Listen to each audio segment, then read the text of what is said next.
Le temps de détresse ou le temps de trouble. Daniel 12, verset 1. En ce temps-là s'élèvera Michaël, le grand chef, le défenseur des enfants de ton peuple.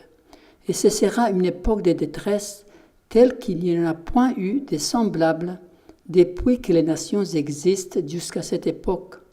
En ce temps-là, ceux de ton peuple qui seront trouvés inscrits dans le livre seront sauvés. Le prophète Daniel nous parle d'un temps de détresse tel qu'il n'y a pas eu depuis que le monde existe, un temps qui est à venir. Nous devons investiguer la parole de Dieu pour comprendre ce sujet, car nous sommes tous concernés. Jésus aussi fit une prédiction similaire. Dans Matthieu 24, verset 21, il nous dit « Car alors la détresse sera si grande qu'il n'y en a point eu de pareil depuis le commencement du monde jusqu'à présent et qu'il n'y en aura jamais. » Avec tous les malheurs dont notre terre est témoin, les cataclysmes naturels, les grandes guerres qui ont dévasté et qui continuent à semer la destruction dans notre monde, les ravages du climat, les incendies, les tornades meurtrières, les tremblements de terre, les famines qui sévissent dans certains pays africains, etc. La Bible nous parle d'une détresse encore beaucoup plus grande, quelque chose d'inimaginable. De quoi s'agit-il ? Les prophéties bibliques et les écrits inspirés parlent de deux temps de trouble distincts à ne pas confondre. Le petit temps de trouble et le grand temps de trouble. L'adjectif petit et grand font référence surtout à l'intensité de la détresse plutôt qu'à sa durée. Notre terre, sans aucun doute, est depuis l'entrée du péché en détresse. Mais la détresse dont la Bible parle dans les passages qui nous occupent fait référence à la période finale avant le retour de Jésus.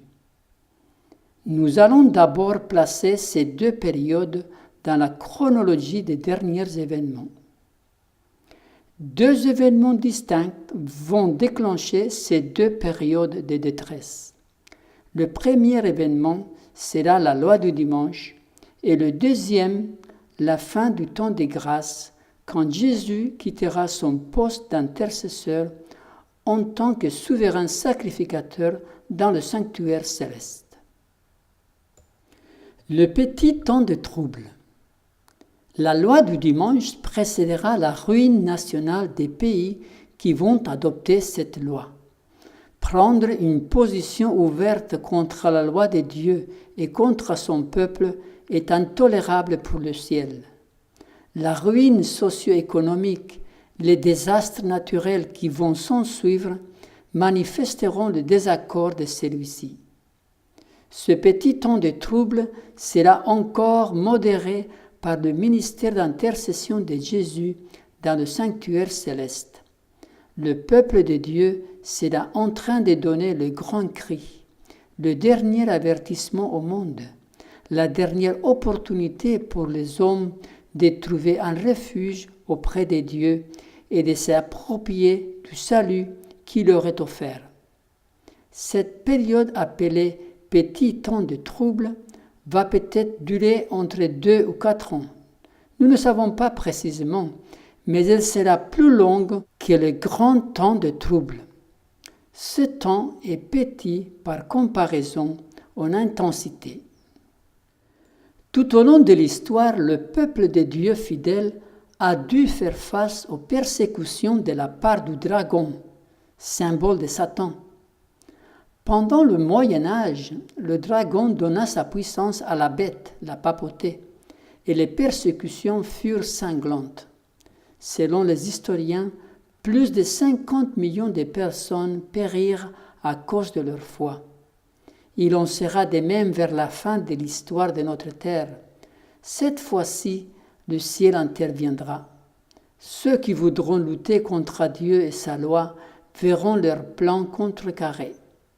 La marque de la bête, l'observation obligatoire du dimanche, précédera la ruine nationale des pays concernés. Le grand temps de trouble. La deuxième période de trouble est déclenchée par la cessation du ministère d'intercession de Jésus dans le sanctuaire céleste. Daniel 12, verset 1 nous l'indique clairement. C'est le grand temps de trouble provoqué par le versement des coupes de la colère divine. Ce seront les plus grands fléaux que le monde ait connus. C'est par là que Dieu montre son horreur pour le péché et ses conséquences. Ces plaies ne sont pas universelles, autrement les habitants de la terre seraient entièrement détruits. Cependant, ce seront des fléaux tels qu'on n'en a encore jamais vu des semblables parmi les mortels. La détresse, bien que grande à partir de la loi du dimanche, ira en augmentant jusqu'au retour de Jésus. À l'intérieur de ces grands temps de trouble ou de détresse, il y aura le temps de trouble de Jacob. Ce dernier concerne les enfants de Dieu uniquement.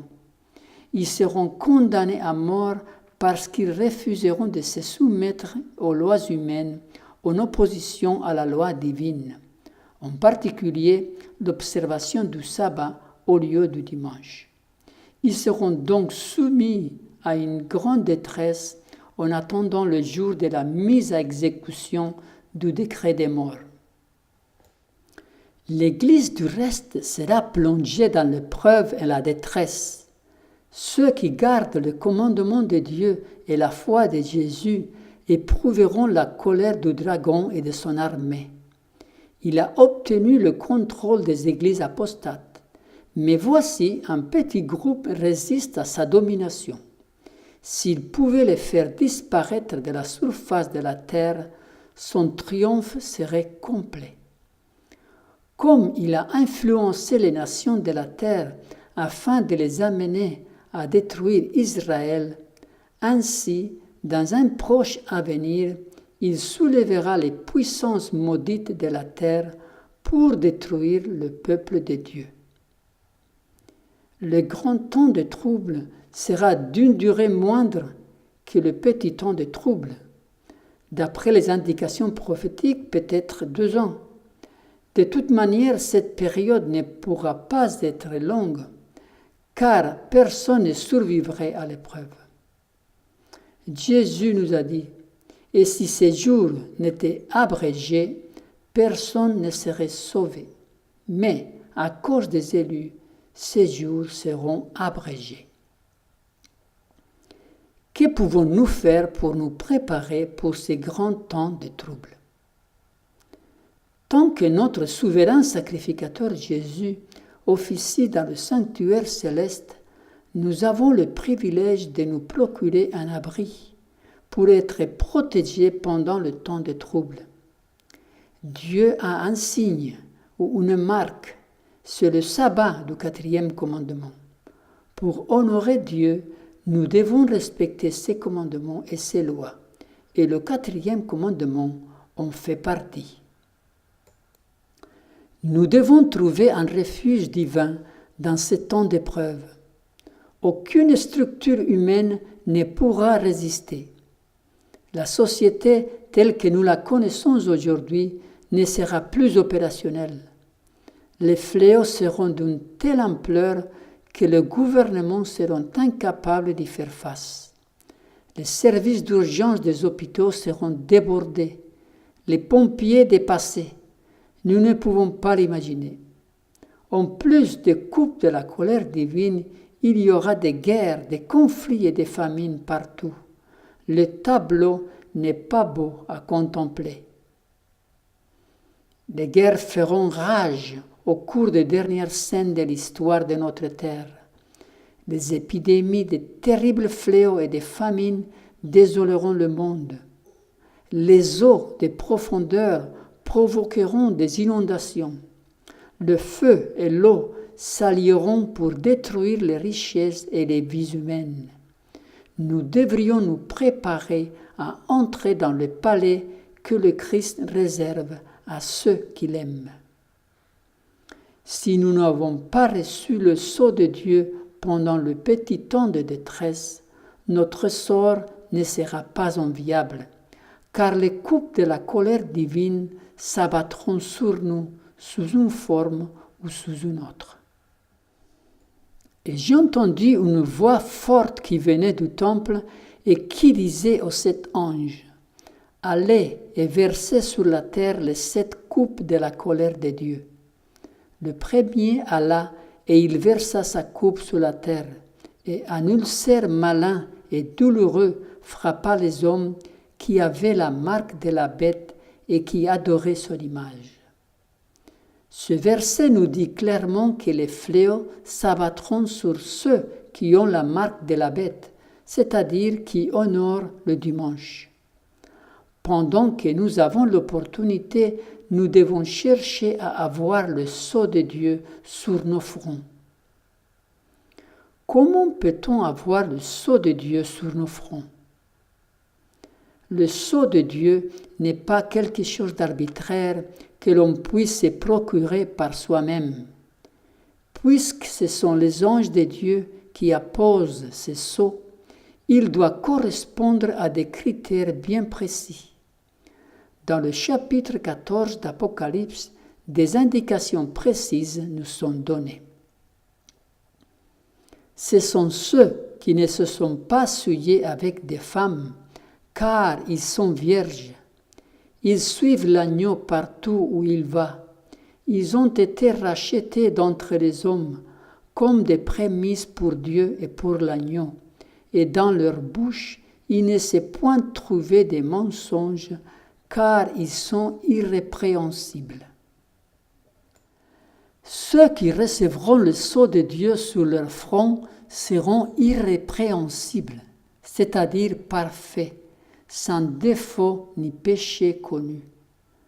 Non pas qu'ils aient atteint ce stade par eux-mêmes, ceci est impossible, mais ils ont su s'approprier la grâce divine pour les aider à vaincre.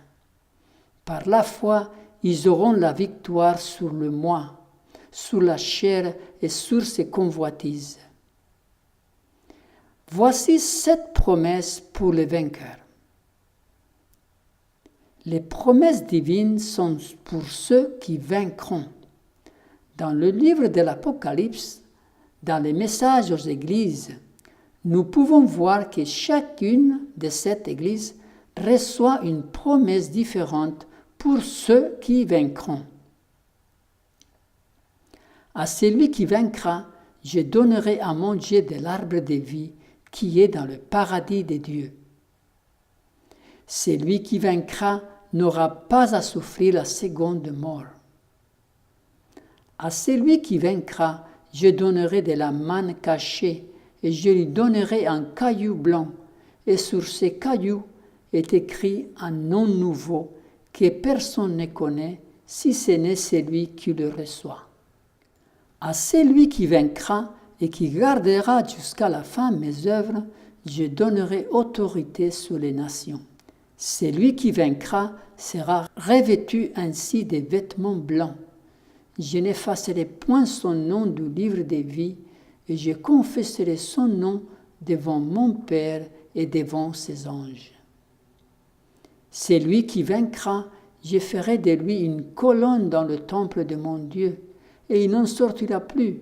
J'écrirai sur lui le nom de mon Dieu et le nom de la ville de mon Dieu, de la nouvelle Jérusalem, qui descend du ciel d'auprès de mon Dieu, et mon nom nouveau.